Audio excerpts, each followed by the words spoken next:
You know, I've just spent some time in Europe. I was in beautiful lands, Germany, Switzerland, the Netherlands, and ended the trip in Italy. And let me tell you, it is beautiful, absolutely beautiful. But just as beautiful was the view of coming back to my home church and to looking into the eyes of our chaplains, looking into the eyes of this congregation. You see, it's the same look in a Frenchman's eyes as it is a German's eyes, as it is a Swiss eye, as it is an American eye, but I have to have the eyes to see it. I have to have the heart in order to behold it. Everywhere you go, we're going to meet people with a different perspective, a different culture, a different mindset, a different perspective. Yet there is a common underlying desire and a hope for the earth and for the humanity that we all share. Oh, we have to look for it, don't we? We have to look for it, and we have to look diligently, like a pit bull with a bone. We have to look deeply, and we have to look often, and we have to look with intention and purpose in order to find it, because this experience on earth sometimes gets in the way. Have you noticed that? Our experience on earth and our judgments here on earth many times get in the way of that view. So we must be pilgrims and travelers on this earthly journey with a higher purpose, a deeper purpose than just contextualizing the experience. You know, it was on this trip, many of us, there were 20 of us that came from this church on this trip. All but 4 of us contracted COVID in the middle of the trip. Yeah, but not a one of the people, including those that got it very early on and paid a great deal of money to get to go to Europe and to behold the truth and the light in all these lands, not a person has left that trip saying, I found something good. I found something holy. It may have been in a hotel room, missing all of the beautiful scenery in the cathedrals, but they still found good. That's a vision and a consciousness that we cultivate here. And they're going to get some money back, I think. Please hold that in prayer, that these people get a little money back. What we found is that the surface experience does not and will not define us. The surface judgments will not define us, but we have to be convicted and committed to that truth, yes? Despite centuries of history, and history was in our face on this trip. Absolutely proving our individual and collective fears as a human race, manifesting as competition, manifesting as war. We found that we can meet each other in the sanctuary of something greater, something more profound, something more beautiful, and something deeper. Put your hand on your heart again. I'm going to ask you to do it several times, because sometimes in life, that's all you got is your heart. It's a sanctuary of hope. Together, a sanctuary of hope. A sanctuary of love, together a sanctuary of love, a sanctuary of oneness, a sanctuary of oneness, a sanctuary of consciousness. On this trip, we saw amazingly beautiful sights, beautiful sanctuaries, incredible cathedrals adorned with wealth and frivolity and goodness and artistry. Yet, if you ask anybody on this trip, because we met pretty much every night to discuss where we found God, and we noticed the beauty. We saw the beauty, yet where we found God was in the humble moments of relationship. The humble moments. Yes, we expected to find God here, and we found God here. And we found God here. The humble moments of relationship and connection with each other and the various people that we met in these countries. Connections that transcended language barriers. And there were a lot of language barriers. Connections that transcended cultural boundaries and borders and transcended wealth to the greatest wealth and the greatest treasure on earth. That is our common humanity. Yes? I found the blessings of this trip had a lot less to do with the artistic achievements and workmanships and grandeur of architecture, which I happen to really, really love, and a lot more to do with the intimate moments of shared human experience, shared humanity, and shared hope. And so today, for the talk, I want to share a few of those moments. I could share the whole trip, but we might be here for the next 8 hours, and I don't think you love me that much. I want to share some moments from me that sparked this morning's message. We must be the sanctuary. Say that with me. We must be the sanctuary. Several of us had the opportunity to go to Heidelberg. It was the highlight for the trip, and there was a part of this trip in Heidelberg which is a bit untouched by World War I and World War II. It was like stepping back in time. And part of that trip was to spend some time with a university student from Germany, to sit down and to just have a conversation about life. And this young lady, her name was Lisa, was willing to go wherever I wanted to lead her. And those that were at the table were sometimes a little dumbfounded because I didn't take anything off the table. Those who know me, though, we're open books, and we're going to talk about everything. And she was willing to go where I wanted to go. So we talked about everything from religion to politics to family to the disappointment of her parents when she changed her major from law to sociology. We joked together through the language barrier about the awareness that sociology degrees make a heck of a lot less money than law degrees. Then we laughed even more because I said there's only one person on the planet who makes less than a sociologist. It was a minister. But the reality is there was a wealth of sharing that we shared with Lisa and the others that were at our table. It was beautiful in every possible way. And she introduced me to a word. My German is not so good, so I had to break it down phonetically to say it to you. Ellenbogengesellschaft. Anybody ever know it? Anybody speak German or can understand my accent? Do you know what it is? Ellenbogengesellschaft. I probably have to say it with the right voice. I don't know. I got Jewish for a minute. Ellenbogengesellschaft is basically elbow society.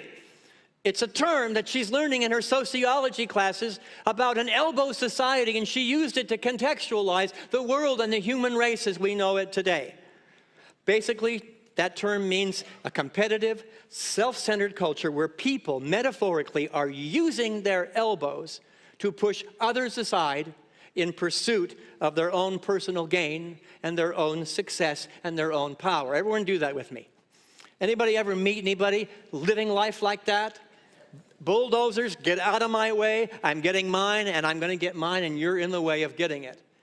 And I thought, well, that's an interesting way to look at society. And she says many in the German culture, the young people, are calling that Ellenbogengesellschaft the dominant energy of the human race as we know it today.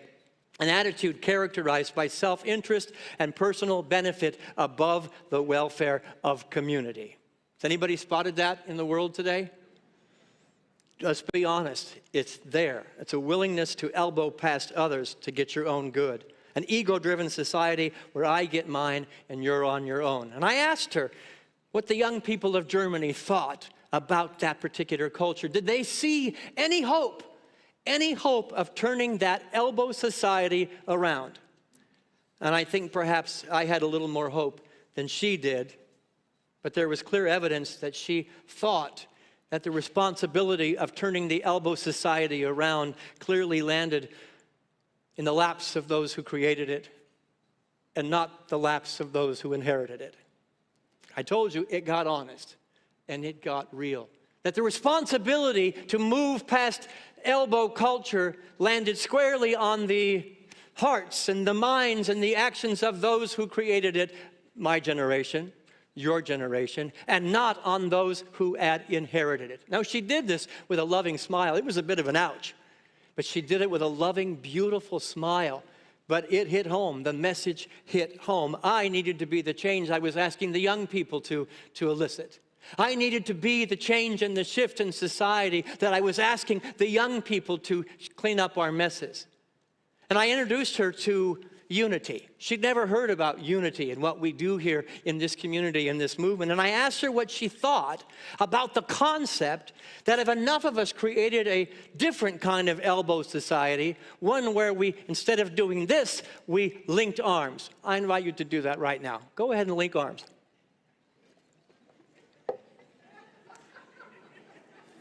If you got 3 chairs between you, don't stretch yourself. We'll have yoga after the service today. I asked her what she thought about that, an idea of mutual support, characterized by oneness, characterized by a common desire and common intention. And I said, that's what we're doing in the unity movement. The possibility of a unity consciousness that recognized that we are stronger together. Say that with me. We are stronger together. She smiled. She had a gorgeous smile. I felt like I was sitting next to my granddaughter having a conversation. And her smile and her sincerity of love was genuine. But she smiled and said, yes, I believe it's possible. But I really could see through her very polite yet cynical reluctance. What are you going to do to fix it, basically? It's not my job, is what she gave me. That lunch, which I was not looking forward to, going to Heidelberg, became the highlight of my trip. It became the recognition of God meeting God in a young 27 or 28-year-old. It became God meeting God with a German and American, a man and a young girl, a grandfather and a granddaughter, sharing stories of family. I had that little shred of hope that we're not defined by this, but we're defined by this, linking together. That if we keep striving, that there is a promise for a better elbow society. And there's nothing easy about that job. Let's get real, folks. We agreed, we found agreement. That's not an easy task. Centuries upon centuries of healing has been needed that we have ignored. So turning that boat around in the harbor is going to take some work, and it's going to take effort. Nobody said the spiritual path would be easy. Did anybody promise you that? Nobody promised that change was going to be easy. Bringing a new paradigm to the planet, a new thought to the planet was going to be easy, but it is worth it. We cannot and will not give up hope of a society where we're stronger together. We're in this together. There's nothing about that job that is easy, but I'm willing and up to the challenge. I don't know about you. What do you think? Yes. Are you up to the challenge? Yes. I'll believe you if you get a little more at the end of the talk. At the end of the conversation, Lisa met me at the level of my hope. And the vibration was more than just a polite smile. It became a possibility. We've exchanged information to contact each other, and I hope that she's checking us out right now, because my wife was absolutely pushing Unity on her. You got to check him out. He's online. You got to go online and check him out. So Lisa, if you are listening by any chance, hello, you made a difference to me, and I hope we made a difference to you. We must be the sanctuary of a new paradigm. We must be the temple and the cathedral of a new idea. We cannot wait around for somebody to come back to earth and save us. We cannot wait around anymore for somebody else to change it, for the younger people to change it. We must be the change that we want to see on the planet. Yes? Hand on your heart. We must be the sanctuary together. We must be the sanctuary. Not our religions. Your religions are not going to be the vehicle for transformation. It is not going to be our religions. It will not be our politics. It will not be our entrenchments and our opinions. It will not be our buildings, our cultures, or our beliefs, except one belief, that this can become this. We must be the sanctuary. Our master teacher, Jesus, absolutely emphasized this truth. He taught it over and over and over again. But don't take my word for it. Let's take his word for it. Here's some scripture, how he encouraged us to live in a place of love, of humility, marked by service to others. In Matthew chapter 25, I don't have any PowerPoint slides because I was on a boat in Italy and I didn't get it to the people in time. So you're going to get me to read to you today. I was hungry. I was hungry and you gave me something to eat. I was thirsty and you gave me something to drink. A stranger and you invited me in. I needed clothes and you clothed me. I was sick and you looked after me in prison and you came to visit me. And the apostles answered Jesus and said, When did we see you hungry and feed you, thirsty and give you something to drink? When did we see you as a stranger and invite you in, or needing clothes and clothe you? When did we see you sick or in prison and go to visit you? And perhaps the most powerful words that the man ever spoke from the level of the Christ Spirit. I tell you the truth. Whatsoever you did for one of the least of these, you did for me. Whatsoever you did to one of the least of these, you did to me. We walked through cathedrals adorned in gold, worshiping a man. And a man who somewhere is going, you got it all wrong. You screwed it up. I am the light of the world, yes, but so are you. Whatsoever you do to the homeless person, the hungry person, the thirsty person, the person in prison, and prison takes many forms. A lot of people walking the planet are in a prison of consciousness and they don't know how to get out, but you are the sanctuary and you are the key. You are the vehicle through which the Christ is made visible, audible, tangible, and touchable on earth.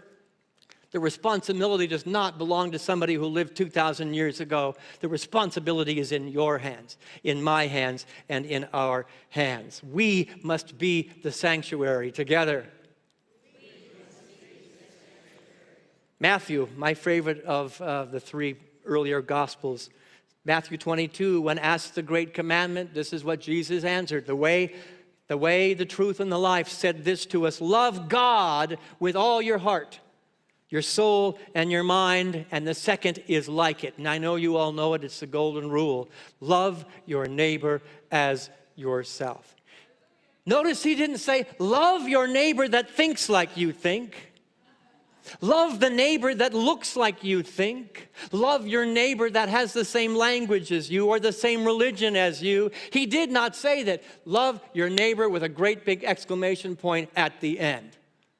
He was calling us to be a sanctuary, to be the light for our neighbors.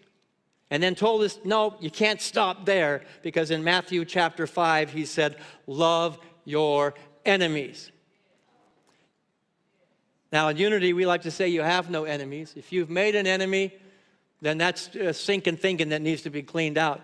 Love your enemies. Love those that are different than you. Jesus asked us to be the sanctuary even for those outside of our comfort zone. Be the change you want to see.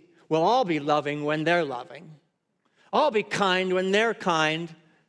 That's a game that nobody wins. And I'm saying I want to be the church, the sanctuary, the cathedral, the congregation that's leading the way to a different reality. Many of us are involved in this process for the last 25 days or so, leading into the election process. Om Shanti, Shanti, Shanti. Say it with me. Om Shanti, Shanti, Shanti. Peace, peace, peace, peace for every party, for every official running for office, for every person who has an opinion.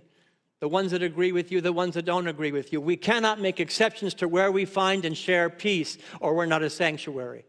We're just another pretty cathedral, a house built on sand that will crumble. So we're getting honest today, and Lisa got honest with me. I got honest with Lisa, and something beautiful happened. Now, let's a further commentary, another example of the human condition that I saw on this trip. Susie and I were the only ones that went to this palace. It was the home of Archbishop Clemens August. Anybody ever heard of the name Clemens August? That probably would drive one of you. It would probably drive him nuts, because he was a narcissist of the highest order. It was here that I learned of a mindset that basically held to the notion, he who has the most mirrors wins. The more mirrors you have, well, the more important you are. The more respected you are, the more society looks upon you favorably. In one room, Clemens August had a room where he would hold company with people, and you would be invited. You had to go to first room. You wouldn't see him there. The first room, when you had to be there for 3 hours. And if you passed the test, you were invited to another room for another hour. Finally welcomed into his chamber, where you had to stand across the room from him. You were not allowed to get close. And in that room, he had mirrors in every corner. Mirrors from every angle. And he asked you to stand. There was no X on the floor, but he knew where you were going to stand. You stand there so that you could see him from all sides. It was narcissism at its best, and it made me wonder, after my conversation with Lisa, has our society become a narcissistic society? My opinion can beat up your opinion. My religion can beat up your religion. My God can beat up your God. My ideas can beat up your ideas. And have we become a mirror society where we're more concerned with being seen more concerned with being understood than we are with seeing those around us and understanding those around us. The responsibility falls strictly on those who created the mess, not on those that inherited it. There's a mindset that are more concerned with being seen than we are seeing others right now. Let me surround myself with stories. Let me surround myself with language and words like mirrors so that everybody can see how great I am. Or on the flip side, still imagination of the ego. Let me surround myself with words and stories so you can see how difficult my life has been. And all the excuses of why I am the way I am. All manifestations of the ego. The human race is desperate to be seen today. But we're seen to be a lot more willing to be seen than we are to turn the mirror around and to see others first, to understand others first. The mirrors of today are much more subtle than they were for Clemens August. But with a slight shift, we can turn the whole boat around in the harbor. We can turn the whole consciousness around, the whole human race around. What if our consciousness merely turned all the stories, all the words, all the feelings, and all the consciousness around to reflect the worth and the value of everybody else? Be the change you want to see. If you want to be seen, see somebody. If you want to be loved, love somebody. If you want to be recognized, recognize somebody.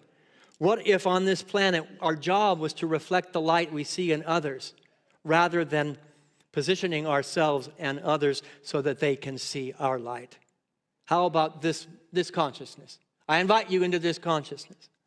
He who holds the most mirrors for others wins. He who reflects the light for others wins. She who beholds the good in others wins. That is a remedy for an elbow society.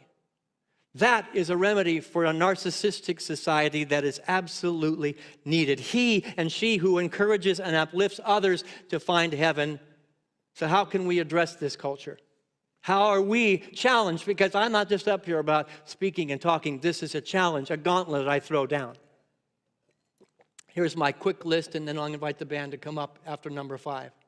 Number 1, cultivate a mindset of presence, of mindfulness. Becoming more aware of your daily thoughts. Becoming more aware of the feelings that you're allowing access to the sanctuary of your heart and the impact they are having on the rest of the world. Begin to ask questions like, am I acting out of self-interest or in service to others? Or how do my actions affect those around me? How are my words affecting those around me? Seeking to understand before I am understood. Number 2, practice loving kindness. It's a Buddhist practice that involves directing loving kindness first here. Put the oxygen mask on yourself first, but do not stop there. Many people in New Thought have that teaching. I got the oxygen mask, I'm good. The loving kindness then goes to everybody, including those you don't like, including those that don't agree with you. Love your enemy. By regularly cultivating feelings of love and compassion, we counteract the competitive, self-centered mindset of an elbow culture. Number 3, engage in community service. The highest form of knowing God is service, plain and simple. The highest form of prayer is service, plain and simple. No wiggle room there. Acts of service remind us of our shared humanity and the importance of contributing to the common good rather than focusing solely on my individual gain.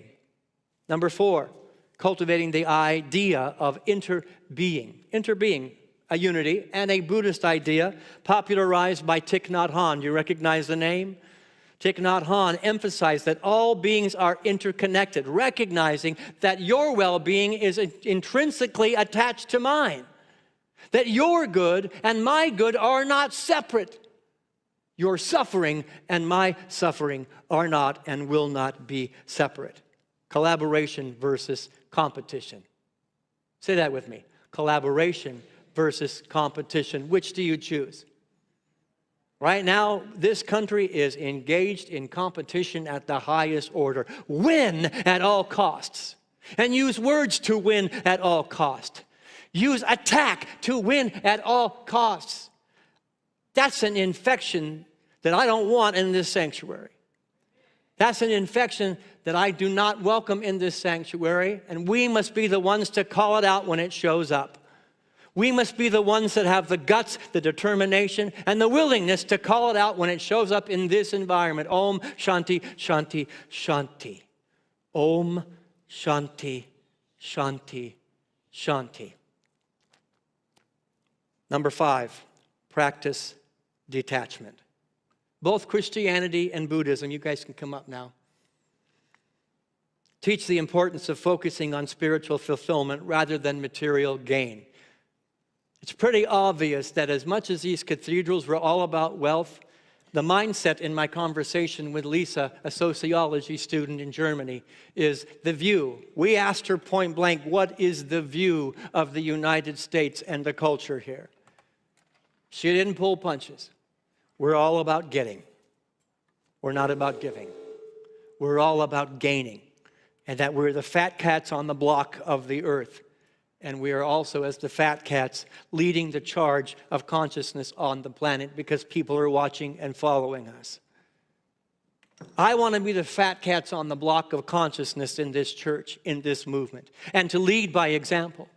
To lead by building something greater, something more beautiful, something more profound. You go ahead, a little music, Tom, would be great. The sanctuary is all of us, and there's a mindset that must come to be. I sat with Lisa saying, yes, I agree with all these things. And yet I had to get really honest with her that I sat down every night at the Olympics, and I was so happy when America had more medals than China. And I was disappointed when China had more medals than the United States. Simple but subtle mirror. Look at us. We're great. And what I got sitting at a table with a student was, yes, we are all great. And I was reminded of a poem David Roth wrote about a different kind of Olympics, which is the call that I'm putting out for us to be the sanctuary. The athletes had come from all over the country to run for the gold, for the silver, and the bronze. Many weeks and months of training all coming down to these games. The spectators gathered around the old field to cheer on all the young women and men to find the final event of the day was approaching. Excitement grew high to begin. The blocks were all lined up for those who would use them. The 100-yard dash and was the race to be run. There were 9 resolved athletes in back of the starting line, poised for the sound of the gun. The signal was given. The pistol exploded, and so did the human runners, all charged ahead. But the smallest among them, he stumbled, and he staggered, and he fell to the asphalt instead. He gave out a cry in frustration and anguish. His dreams and his efforts all dashed in the dirt. But as sure as I'm standing here telling this story, the same goes for what next occurred. The 8 other runners pulled up on their heels. The ones who had trained for so long to compete. One by one, they all turned around and went back to help him and brought the young boy to his feet. And then all 9 runners joined hands and continued. The 100-yard dash now reduced to a walk. And a banner above that said, Special Olympics.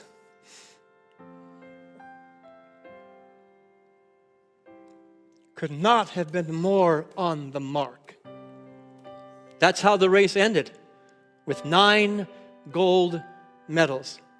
They came to the finish line holding hands still, and a standing ovation and 9 beaming faces said more than these words ever will. Sit with a young person. Sit with a student. Sit with an elder. Sit with a German, a Frenchman, an Israeli, a Palestinian, a Ukrainian, a Russian. Somebody's falling somewhere. Let us be the sanctuary of change that we are all seeking. This trip was evidence that I hope I get the opportunity to share with Lisa at some point again. A giant cathedral was shared by both Reformation churches and anti-Reformation churches. There wasn't enough real estate, so let's share the same building. Interesting. And eventually the walls dividing that house of worship, that cathedral, that sanctuary came down. Oneness triumphed. Oneness won. Symbols of the Berlin Wall. I was very curious how the German people and the tour guides were going to handle the history. The Berlin Wall was everywhere, and I got to touch pieces of the Berlin Wall with a humility and a tour guide that did not try to disguise history, that did not try to take it out of their books, but put it front and center, and with humility said, never again. Never again. It came down because of the work and the prayer of the hopeful and the faithful who joined elbows, who joined arms and turned mirrors the other way and saw what was possible.